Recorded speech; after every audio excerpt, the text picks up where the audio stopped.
Bismillahirrahmanirrahim. Assalamualaikum warahmatullahi wabarakatuh. Selamat siang saudara-saudara, teman-teman. Salam sehat, mandiri, dan sejahtera.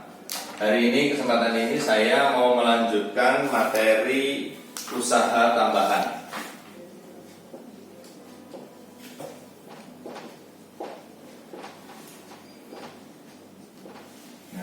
Kita kemarin sudah membahas untuk menjadi agen. Hari ini kita akan coba belajar bersama mengenai maklar.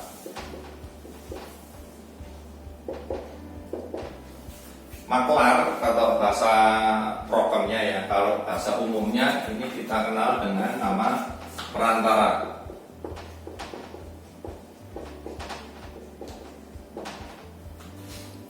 Nah, sebagai gambaran ke teman-teman, seorang maklar itu apakah profesi yang diizinkan di dalam syariah?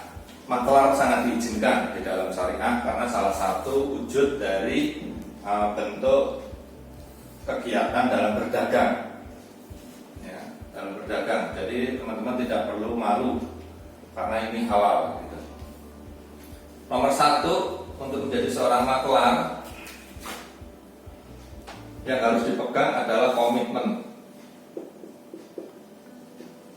Artinya komitmen begini, sebelum teman-teman menjadi perantara, teman-teman harus memiliki komitmen dengan pemilik barangnya dulu.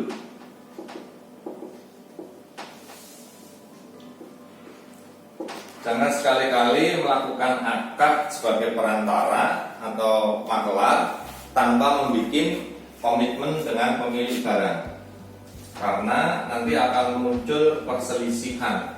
Biasanya kalau tidak tertulis, ketika barang yang dibantu dijual itu laku, si pemilik barang biasanya agak susah memberikan komisinya, ya, memberikan komisinya. Maka seorang maklar yang profesional sebelum melakukan aktivitasnya harus memiliki komitmen dulu dengan pemilik barang. Sebagai contoh begini, kita berbicara untuk yang umum dulu. Yang umum misalkan kita mau jadi maklar mobil. Maka nomor satu kita harus memiliki komitmen dengan pemilik mobil. Mengenai apa? Mengenai komisi. Kemudian mengenai resiko jual. Ini yang harus dipegang oleh seorang maklar atau perantara. Kalau dia sudah memiliki komitmen untuk komisi dan risiko jual, maka sudah bisa melakukan penjualan. Karena hukumnya, apabila kita melakukan jual beli suatu barang, pertama kita harus memiliki kepemilikan dulu atas barang itu, ya. Nah, komitmen ini adalah wujud izin dari si pemilik barang agar kita bisa menjual. Kalau kita belum dapat izin atau komitmen dari penjual barang, maka penjualan yang kita lakukan itu hukumnya tidak sah. Sehingga teman-teman sangat perlu, setelah melakukan penjualan, setelah laku, maka teman-teman akan mendapatkan komisi. Nah, komisi inilah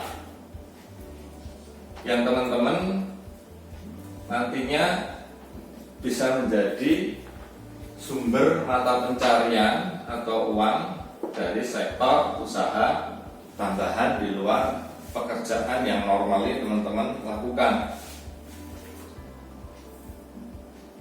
Nah, apa saja sih yang bisa kita maklarin? Kalau dalam dunia bisnis, istilah maklar ini sangat keren. Nah, kebanyakan ada yang menyebut sebagai McLaren, ya. McLaren itu bahasa kerennya McLaren, tapi artinya sebenarnya maklar, gitu. Mereka yang melakukan profesi sebagai maklar ini memiliki penghasilan unlimited dengan modal yang zero, karena hampir tidak memiliki modal. Tadi sudah saya sebut, nomor satu harus memiliki komitmen.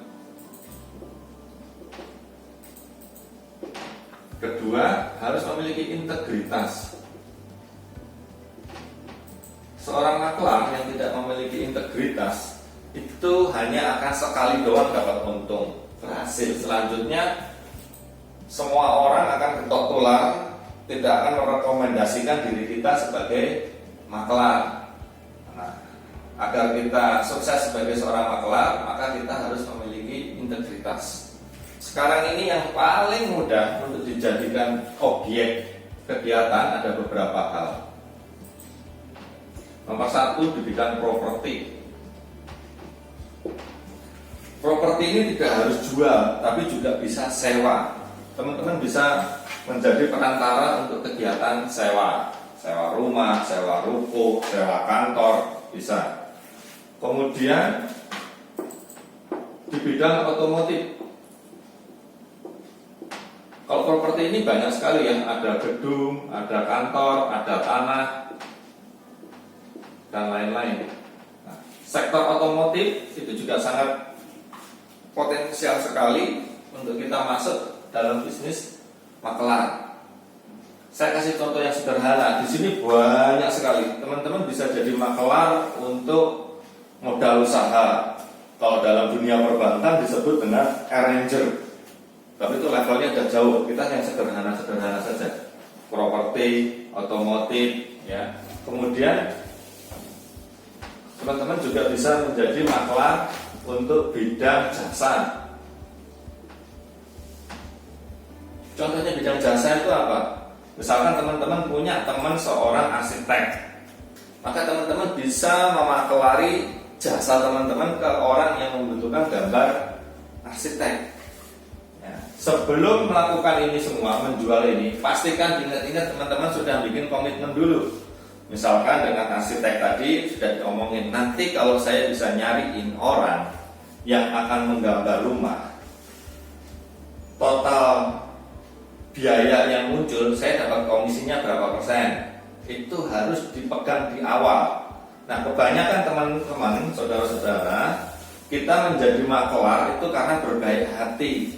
Misalkan seorang teman membutuhkan mau nyari mobil jenis A, kemudian kita menyampaikan ke dia, saya punya teman mobil jenis A, yuk tak temukan. Nah, yang terjadi transaksi antara penjual dan pembeli, kita tidak dapat apa-apa. Jadi mulai sekarang setiap kita dapat peluang di 3 bidang ini, dimanapun tempatnya, siapapun, langsung bikin komitmen. Seorang yang maklar yang baik itu di sakunya selalu membawa draft komitmen, ya, untuk si pemilik barang. Misalkan kita ketemu arsitek, kita langsung bikin MOU seperti itu. Kalau nanti saya bisa bantu nyariin customer, komisi saya sekian ya. Ketemu dengan dealer motor, ketemu dengan developer, ketemu dengan pemilik rumah, langsung bikin komitmen. Suatu saat kita ketemu demand yang membutuhkan produk yang akan kita maklarin. Berapa sih nilai yang akan kita dapat ketika kita menjadi seorang maklar? Maklar itu pada umumnya akan mendapatkan 2,5% dari transaksi, atau unlimited tergantung dari komitmen kita dengan penjual.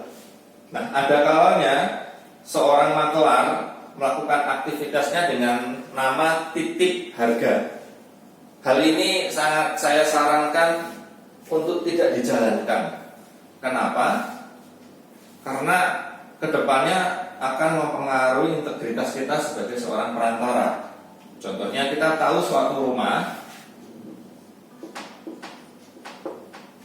pemilik minta uang 100 juta harganya.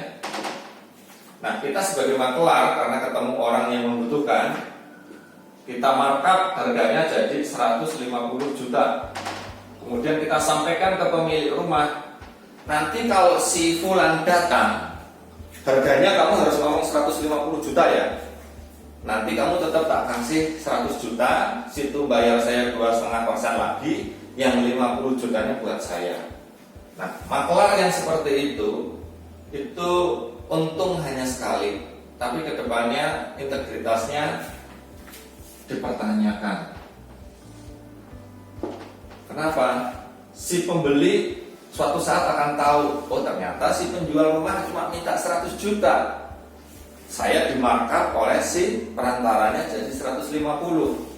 Kemudian si pemilik rumah juga, saya sudah ngamanahin dia untuk jadi perantara saya, kenapa dinaikin jadi 150 juta? Pantesan sampai 1 tahun juga tidak laku-laku. Jadi kita melakukan hedging terhadap satu objek. Saran saya dihindarkan, kalau sudah bersepakat kita dapat amanah untuk menawarkan 100 juta, ya 100 juta inilah yang kita tawarkan ke calon pembeli. Nanti kalau ada transaksinya, kita mendapatkan fee atas komitmen. Inilah salah satu contoh uraian sederhana mengenai maklar. Adapun usaha tambahan di luar usaha pokok kita ada banyak sekali, ada puluhan jenisnya. Ini baru kita bahas 2. Kalau teman-teman berkenan, tertarik, silakan subscribe di alamat yang nanti akan muncul di running text-nya di video kita. Teman-teman bisa mengikuti materi-materinya yang ke depan, bisa diikuti dan semoga bermanfaat untuk menambah pengalaman, pengetahuan, dan juga menambah maisah saudara-saudara semuanya. Terakhir, terima kasih atas perhatian dan subscribe-nya di channel YouTube kita. Sampai ketemu lagi di session selanjutnya. Terima kasih. Assalamualaikum warahmatullahi wabarakatuh.